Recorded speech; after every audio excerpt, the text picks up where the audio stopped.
Marwadi university మంచి భవిష్యత్తు కోసం తెలుగు విద్యార్థులు ఇష్టపడే యూనివర్సిటీ. కాల్ 9059052378 9059052379.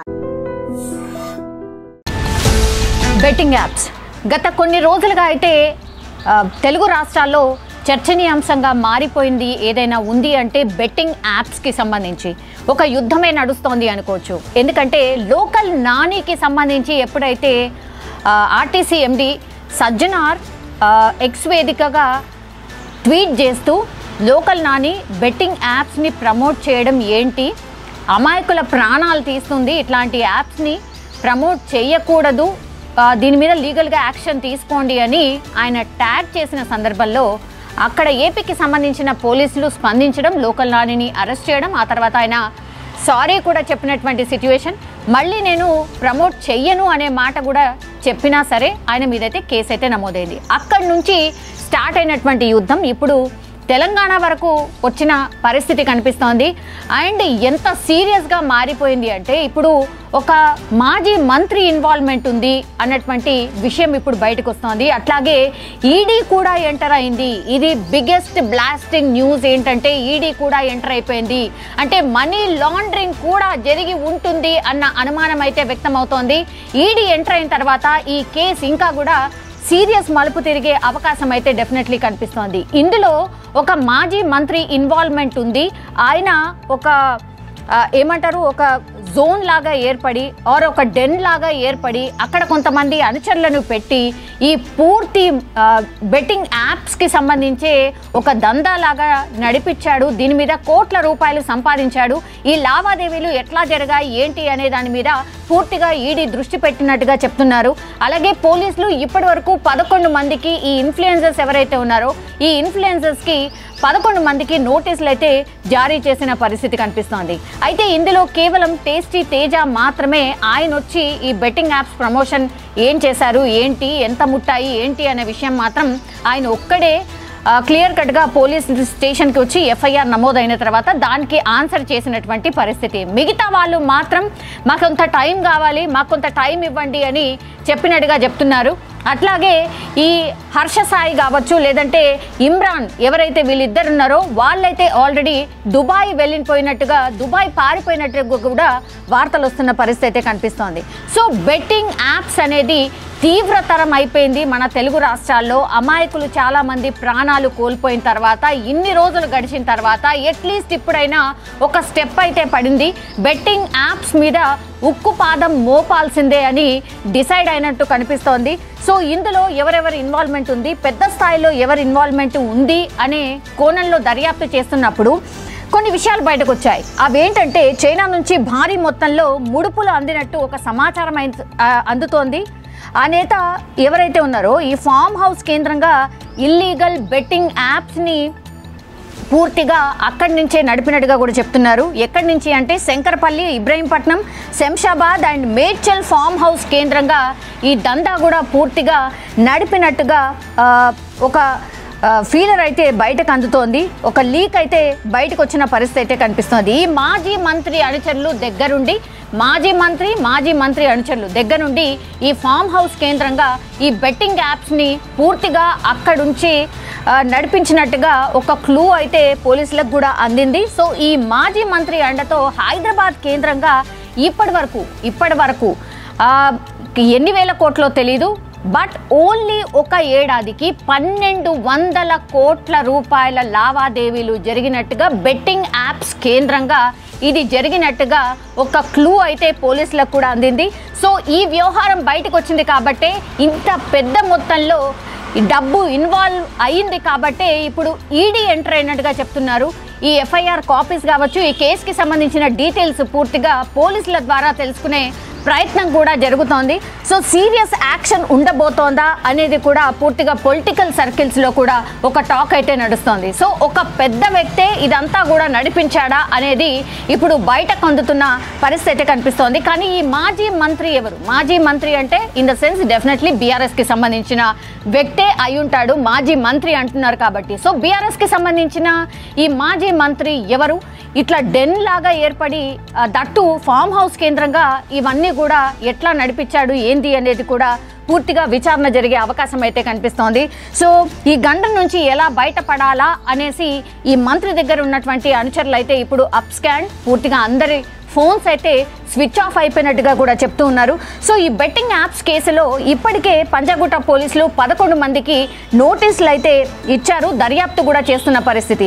సో యాప్స్ని ప్రమోట్ చేసిన కొంతమందిపై అయితే ఇప్పుడు ఆల్రెడీ ప్రత్యేక దృష్టి సారించారు అండ్ విచారణకు హాజరు కావాలని కొందరికి ఆల్రెడీ నోటీసులు కూడా వెళ్ళాయి. అందులో కేవలం నేను ఇంతకుముందు చెప్పినట్టుగా ఓన్లీ టేస్టీ తేజ మాత్రమే వచ్చిండు, మిగతా వాళ్ళకి నోటీసులు ఇచ్చారు. బట్ ఈరోజు రేపు విచారణకు రమ్మన్నారు. మరి ఎంతమంది వస్తారు ఏంటి తెలీదు. వాళ్ళు కూడా ఏమైనా సమయం కోరే అవకాశం ఉందా ఏంటా అనేది కూడా చూడాల్సిందే.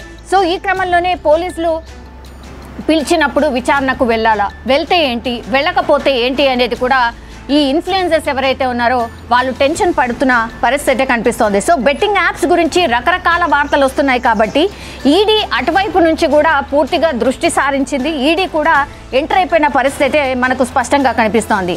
సో ఈ బెట్టింగ్ యాప్ ప్రమోషన్ చేయాలని వారికి అసలు ఎవరు చెప్పిండ్రు, ప్రమోషన్ చేసినందుకు వీళ్ళకు ముట్టింది ఎంత, ఆన్లైన్ ద్వారా చెల్లింపులు చేసిండ్రా, లేకపోతే బెట్టింగ్ యాప్ మూలాలు అసలు పూర్తిగా గ్రౌండ్ లెవెల్లో ఎక్కడ ఉన్నాయి, అట్లాగే ఇది ఓన్లీ దేశీయంగా ఉందా లేకపోతే చైనా ప్రమేయం ఏమైనా ఇందులో ఉందా అనే దానిపై కూడా పూర్తిగా దర్యాప్తు మొదలు పెట్టినట్టుగా కూడా చెప్తున్నారు. అందుకే ఈడీ కూడా ఎంటర్ అయింది. ఎందుకంటే ఏడాదికి 1200 కోట్ల లావాదేవీలు అంటే మామూలు విషయం కాదు. బెట్టింగ్ యాప్స్ కొన్ని ఏళ్ల నుంచి కూడా ఈ బెట్టింగ్ యాప్స్ ఆడుతున్న పరిస్థితి. సో ఏడాదికి 1200 అంటే ఒక 2-3 ఏళ్ళు తీసుకున్నా సరే దగ్గర ఒక 4000 కోట్ల వరకు లావాదేవీలు జరిగినట్టుగా మనకు అనుకోవచ్చు. సో అందుకే ఇంత పెద్ద మొత్తంలో డబ్బు దాగి ఉంది. అండ్ దట్టు చైనా ద్వారా ఏమైనా ఇదంతా నడుస్తోందా అనేది కూడా ఒక డౌట్ క్రియేట్ అయింది కాబట్టి అందుకే ఈడీ ఎంటర్ అయిపోయింది. సో దేశీయంగా నడుస్తుందా లేకపోతే తెలుగు రాష్ట్రాల్లో మాత్రమే నడుస్తుందా, ఇన్ఫ్లుయెన్సర్స్ ఓన్లీ తెలుగు రాష్ట్రాల వాళ్ళే ఉన్నారా లేకపోతే దేశీయంగా కూడా ఈ ఇన్ఫ్లుయెన్స్ అందరూ కూడా ఇక్కడి నుంచే ఆపరేట్ చేయబడ్డారా, ఇట్లాంటి రకరకాల డౌట్స్ వస్తున్న నేపథ్యంలో ఇప్పుడు మరి ఈడీ ఎవరి మీద కేసులు నమోదు చేయబోతోంది, అట్లాగే ఈడీ ఎంటర్ అయిన తర్వాత ఎలాంటి ప్రొసీజర్ ఉంటుంది, ఈ ఇన్ఫ్లుయెన్సర్స్ ఎవరైతే ఉన్నారో వాళ్ళను కూడా విచారణకు పిలుస్తుందా, ఏదో బెట్టింగ్ యాప్స్ని ప్రమోషన్ వైజ్గా చేసుకుందాం అనుకుంటే ఈడీ కూడా ఎంటర్ అవ్వడం ఏంటి, ఇట్లా ఎఫ్ఐఆర్ నమోదు అవ్వడం ఏంటి అనేది అయితే ఇన్ఫ్లుయెన్సర్స్ చాలామంది టెన్షన్ పడుతున్న పరిస్థితి అయితే మనకు స్పష్టంగా కనిపిస్తోంది. చూడాలి మరి ఈడీ ఎంటర్ అయిన తర్వాత ఈ కేసు ఎలాంటి మలుపు తిరగబోతోంది. ఈ బెట్టింగ్ యాప్స్కి సంబంధించి ఉక్కుపాదం డెఫినెట్లీ మోపే అవకాశమే డెఫినెట్లీ కనిపిస్తోంది. సో బెట్టింగ్ యాప్స్ అనే పదం లేకుండా ఈ తెలుగు రాష్ట్రాలే కాదు పూర్తిగా అంటే ఇండియా వ్యాప్తంగా కూడా ఈ బెట్టింగ్ యాప్స్ అనేది కూడా లేకుండా చేయాలనే ధ్యేయంగానే ముందుకు కదులుతున్నట్టు మనకైతే స్పష్టంగా అర్థమవుతోంది. ఈ బెట్టింగ్ యాప్సే కావచ్చు, రమ్మీ అట్లాగే గేమింగ్ యాప్స్ ఇవి కూడా కొంప ముంచుతున్నాయి. బికాజ్ ఆత్మహత్యలకు కారణమవుతున్నాయి. చాలామంది అప్పులు చేసి యువత చాలామంది పెడదవు పడుతున్నారు, చాలామంది చనిపోతున్న పరిస్థితి. అయితే ఇన్ఫ్లుయెన్సర్స్ ఈ టీవీకి సంబంధించిన నటులు 11 మంది మీద కేసు అయితే నమోదు చేసిండ్రు, వాళ్ళ మీద ఎఫ్ఐఆర్ అయితే నమోదు చేసిండ్రు. అక్కడి వరకు బాగానే ఉంది. కానీ వీళ్ళు మాత్రమే చేశారా, మరి పెద్ద పెద్ద సెలబ్రిటీస్కి ఎందుకని నోటీసులు ఇవ్వట్లేదు అంటే వీళ్ళకో న్యాయం వాళ్ళకో న్యాయం ఎట్లా అవుతుంది అంటూ నెటిజన్లే డైరెక్ట్ క్వశ్చన్ చేస్తున్న పరిస్థితి. ఇప్పుడు యుద్ధం ఆల్రెడీ స్టార్ట్ అయిపోయింది బెట్టింగ్ యాప్ మీద, అట్లాగే ఈ గేమింగ్ యాప్స్ మీద కూడా ఒక యుద్ధం జరగాల్సిందే. ఎందుకంటే ఈ రమ్మీకి సంబంధించిన యాప్స్ కూడా చాలా పెద్ద ఎత్తున ఉన్నాయి. దాని ప్రమోటర్స్ కూడా ఆషామాషి హీరోయిన్లు కాదు, పెద్ద పెద్ద హీరోయిన్సే ఈ యాప్స్ని ప్రమోట్ చేసిండ్రు. మరి వాళ్ళ మీద చర్యలు ఎందుకు తీసుకోరు? ఇప్పుడు వీసీ సజ్జనార్ ఒక యుద్ధం అయితే స్టార్ట్ చేసిండ్రు బెట్టింగ్ యాప్స్ మీద. అవే కాదు ఇప్పుడు రమ్మీ అట్లాగే గేమింగ్ యాప్స్ వీటి మీద కూడా మీరు దృష్టి పెట్టాల్సిందే. అట్లాగే పెద్ద పెద్ద సెలబ్రిటీస్ని కూడా మీరు ట్యాగ్ చేయండి, క్వశ్చన్ చేయండి, వాళ్ళకు కూడా కేసులు నమోదు చేయాల్సిందే అన్నటువంటి రిక్వెస్ట్ ఇప్పుడు నెటిజన్ల నుంచి వస్తున్న పరిస్థితి. సో ఒకసారి చూద్దాం ఈ గేమింగ్ యాప్స్ ఎవరెవరు ప్రమోట్ చేసిండ్రు అని అంటే గతంలో పలువురు హీరోయిన్స్ ఈ రమ్మీ కావచ్చు గేమింగ్ లాంటి యాప్స్ని కూడా ప్రమోట్ చేసిండ్రు. సో వీళ్ళ మీద కూడా చర్యలు తీసుకోవాల్సిందే. అందులో జీత్విన్ అనే గేమ్ యాప్ తెలుగు హీరోయిన్ ఎవరైతే ఉన్నారో నిధి అగర్వాల్ ప్రమోట్ చేసింది. అట్లాగే రమ్మీ గేమింగ్ యాడ్లో నటుడు ప్రకాష్ రాజ్ కావచ్చు, హీరో రానా కావచ్చు, నటి మంచు లక్ష్మి కావచ్చు, వీళ్ళందరూ కూడా వీడియోలు సైతం పోస్ట్ చేస్తూ నెటిజన్ క్వశ్చన్ చేస్తున్నారు. మరి ఇవేమైనా మంచి యాప్సా? ఈ గేమింగ్ యాప్స్ ఏమైనా మంచివా? లేదంటే రమ్మీ ఆడండి డబ్బులు సంపాదించండి అని అక్కడ కూడా ఇట్లనే ఈ యువతను పెడదో పట్టిస్తున్నారు కదా. ఇది కూడా బెట్టింగ్ యాప్ లాంటిదే. కాబట్టి వీటి మీద కూడా ఈ ప్రమోషన్ చేసిన వాళ్ళ మీద కూడా చర్యలు తీసుకోవాల్సిందే. బీసీ సజ్జనార్ గారు, మీరు వీళ్ళని ట్యాగ్ చేస్తూ వీళ్ళపైన కూడా కేసులు నమోదు చేయండి, వీళ్ళ మీద కూడా ఒక యాక్షన్ తీసుకోవాల్సిందే అంటూ కూడా ఆర్టీసీ ఎండి సజ్జనార్ని చాలామంది నెటిజన్స్ అయితే అడుగుతున్న పరిస్థితి. ఇప్పుడు కంప్లీట్గా భారత చట్టాలు ఒక సామాన్యులకే వర్తిస్తాయా? ఎందుకంటే say no to betting apps అనే ఉద్యమం ఆల్రెడీ స్టార్ట్ అయింది కాబట్టి ఓన్లీ బెట్టింగ్ యాప్సే కాదు, గేమింగ్ యాప్స్ అట్లాగే ఈ రమ్మీ యాప్స్ని కూడా say no to gaming apps అట్లాగే రమ్మీ యాప్స్ అనేది కూడా మీరు ట్యాగ్ చేస్తూ ఒక ఉద్యమం స్టార్ట్ చేయాల్సిందే అంటూ ఇప్పుడు వీసీ సజ్జనార్ని చాలామంది రిక్వెస్ట్ చేస్తున్న పరిస్థితి అయితే కనిపిస్తోంది.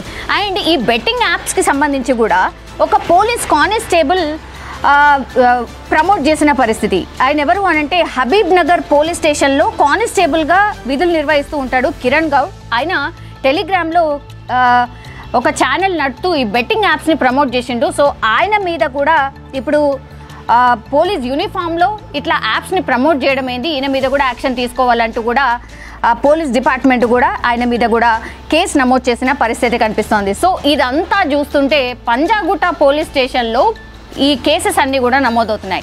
సో పంజాగుట్ట పోలీస్ స్టేషన్ దగ్గర ఒక హడావిడి అయితే కనిపిస్తోంది. ఎందుకంటే ఈడీ కూడా ఎంటర్ అయిపోయింది కాబట్టి మరి ఏం జరగవచ్చు, ఇంకేం అవ్వచ్చు, మరి నిజంగానే ఈ పెద్ద పెద్ద నటీనటుల మీద కూడా కేసులు ఏమైనా నమోదయ్యే అవకాశం ఉందా?